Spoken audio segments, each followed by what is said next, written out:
I call on Jamie Greene to be followed by Tom Arthur. Presiding Officer, the UN's International Migrant Day on December 18th is observed to recognise the efforts, contributions and the rights of migrants worldwide. But as the Migration Observatory of the University of Oxford pointed out in its briefing, there is no single definition for what a person, what type of person makes a migrant. To a researcher, a migrant may be one type of person, to a lawyer another, and clearly to a politician another.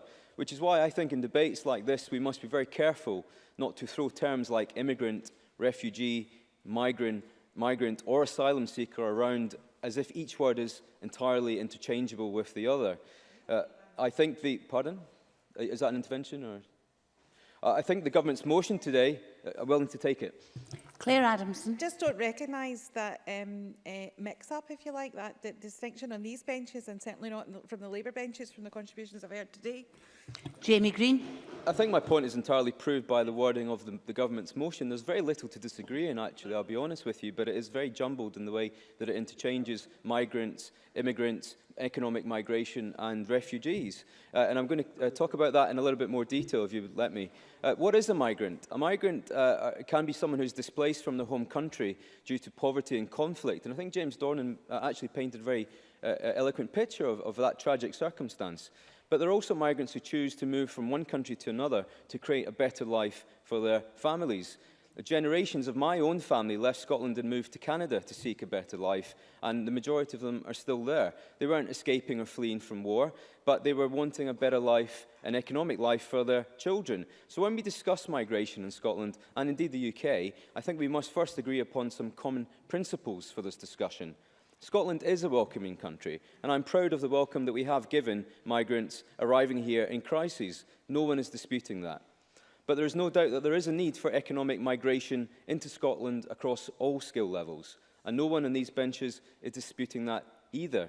But more importantly, Presiding Officer, let's not confuse the challenges of welcoming refugees into society to the genuine need to recruit the best talent from anywhere in the globe.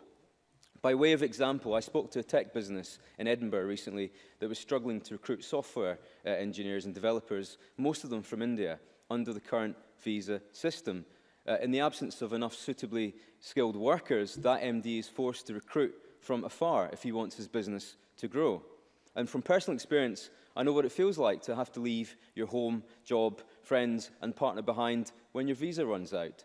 After a year in Australia, the government there decided that I did not have the skill set that they needed at that point in time to allow me to stay in their country. And it was tough to leave.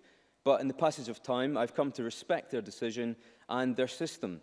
So I'm not here to discuss the merits of one immigration system over another, but I make this point to demonstrate that we as a Parliament should be having a grown-up debate about the skills we need as a country and how we manage inward migration. I think Pauline McNeill made a very valid contribution in that about social cohesion, and it's a problem that's not just unique to Scotland. The government motion also talks about refugees, a very different type of migrant. When it comes to forced migration, conflict, climate change and poverty have led to mobility in unprecedented numbers over the last decade. And whilst there is always more we can do, I'm proud that as a wealthy country, the UK is the world's second largest bilateral aid donor after the USA. I'm also very proud that British taxpayers' money is providing vital food, shelter, water and medicine for many hundreds of thousands of people the world over. Our amendment today,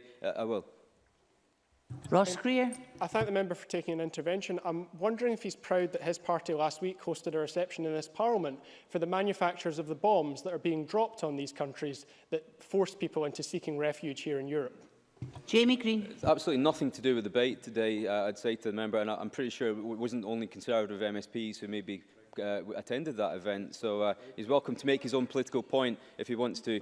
I am proud of the contribution that the UK makes to looking after people across the world. Our amendment notes that, and I would actually like to think that other members in this chamber accepted that as well. But in Scotland, it's important we note that charities, voluntary organisations and faith groups in particular are also playing a vital role to help migrants as they arrive in Scotland. In Inverurie, the Amal group brings together refugees with local people. They sit over traditional Arabic food and coffee and chat. In Pitlochry, local people are raising money for Médecins Sans Frontières and the Red Cross. The Church of Scotland is giving backpacks to refugee school children.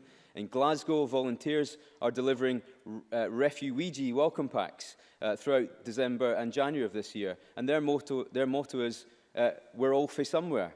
Presiding officer, we all wish to achieve migration policies which are fair and effective, which protect those in need, but also ensure that Scotland is a prosperous place to live. Some people simply choose to make a better life for themselves in Britain, simply as many Brits move abroad to do the same. So whether or not you agree or disagree with the decision to leave the EU, we should be using this opportunity to set the tone of this debate with pragmatic ideas. And we do face demographic challenges in this country, like an ageing population and the skills shortages. We should work together towards a migration system that attracts the skills we need from every part of the world on our terms. Wanting more control does not make us less humanitarian or any less outward-looking. So, in conclusion, I give my humble thanks to the migrants that have given so much to Scotland, whilst also thanking the many countries that have given Scottish migrants a home over the years. After all, we are all for somewhere.